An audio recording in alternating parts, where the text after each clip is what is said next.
All right, welcome back to the Onebar and Lupagus show. I'm Onebar with Lupagus. This episode, we're talking about 3 potential surprise makes. 3 guys that would shock the pants off us if they make the 53-man roster, but have a chance. This episode brought to you by Underdog. Hit that QR code right in the corner. Use the promo code SKOL when you sign up. Get up to $1,000 in bonus funds. You get that free pick.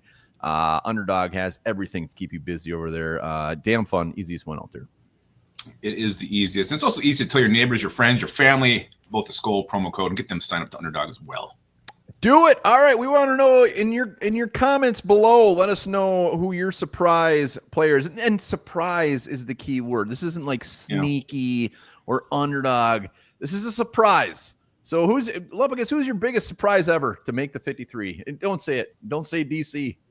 That's immediately where I went. Was old DC there. I mean, that's it. There was no bigger surprise than that. He's fast. He was really fast. Dan Chisena is probably the only answer. Biggest surprise. But there's been some guys over the years, the Marcus Sherrills who sneak. I mean, there's been some surprise. Even when Ryan Wright, our punter, made it. Yeah. That was a little bit of a surprise.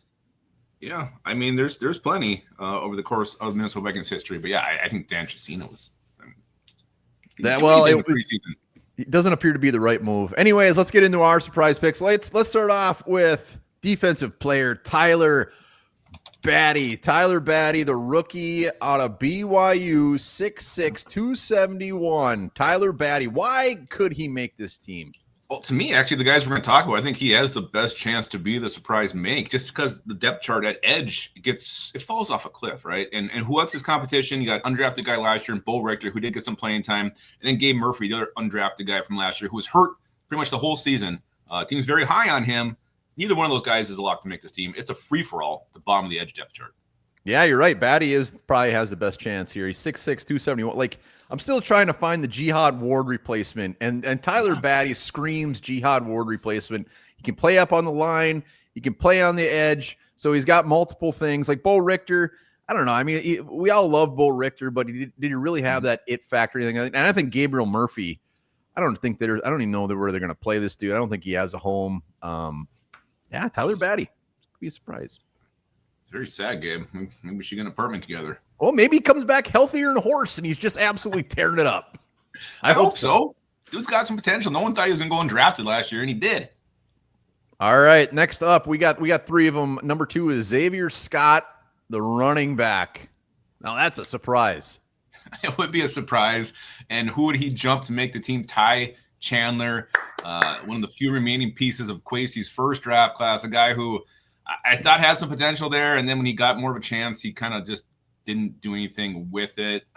Kevin O'Connell still says nice things about him, but Xavier Scott brings a little bit something different to the table. He has a little more size here, so you might get more of a pounder if you keep him over Ty Chandler. And let's be clear, you didn't think he had potential. You thought he was pretty much the next Barry Sanders there for a while. No, were Ty Chandler's biggest fan. I thought he had the potential to be, a lot of late-round running backs emerge in this league, and he showed some flashes, and then he just sucked.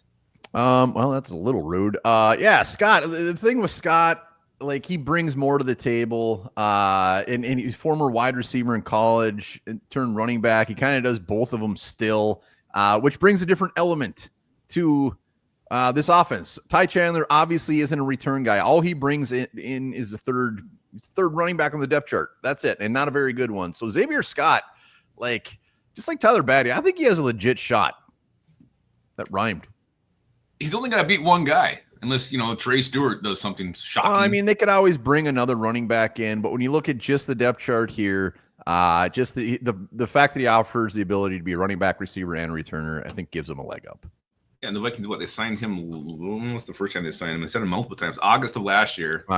He was Vikings in futures contract. So he's been with the team. He should at least have some kind of grips on the offense. Anyway. Yeah, and it sounds like a gimmicky guy, but like you said, he's tough. He can run tough. He's big. He's big and he's fast. So we'll see. I hope old Scott gets to tote the rock a little bit in preseason.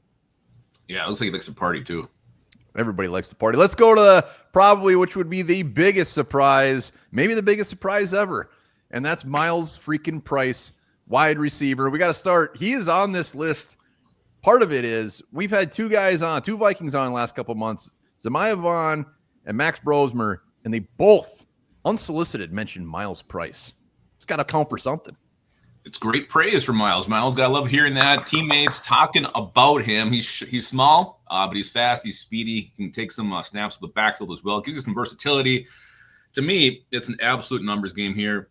I mean, a wide receiver depth chart isn't loaded with talent when you get behind Jefferson and Addison, but damn, they're good. Look at the names. I mean, Tim Jones, Rondale Moore, Lucky Jackson, Thayer Thomas, Silas Bolden, Deshaun Jones, Dante Fleming, Robert Lewis, and Miles Price is at the ass end of this thing. So he's got to get past a ton of guys, not just Xavier Scott having to get past one guy or Tyler Baddy getting past two.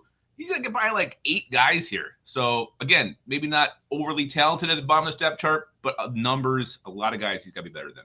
Yeah, but it's Dan Chisena effect. Anything's possible. And the guys he has to get above aren't overly – to me, his competition is Rondale Moore and Silas Bolden. If Rondale Moore isn't healthy or isn't ready to go, Silas Bolden, they kind of have that same type of – they're the return guy. They're fast. You can do a lot of things with them. Miles Price, again, like Xavier Scott, return guy, speedy, can take carries out of the backfield, can pretty much do everything.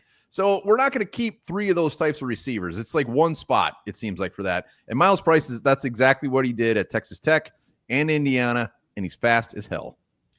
Yeah, I mean, it's going to come on to reps. Like, how many reps is he going to get? He's going to be on like the 4th string with, with Brosmer getting, maybe 3 plays of offense every single practice. I mean, that's going to be huge for his development. How many reps can he get? So he's got to make a quick jump here to get ahead of these guys and actually get some reps with some guys higher up the depth chart. Did you say Max Brosmer is going to be on the 4th team?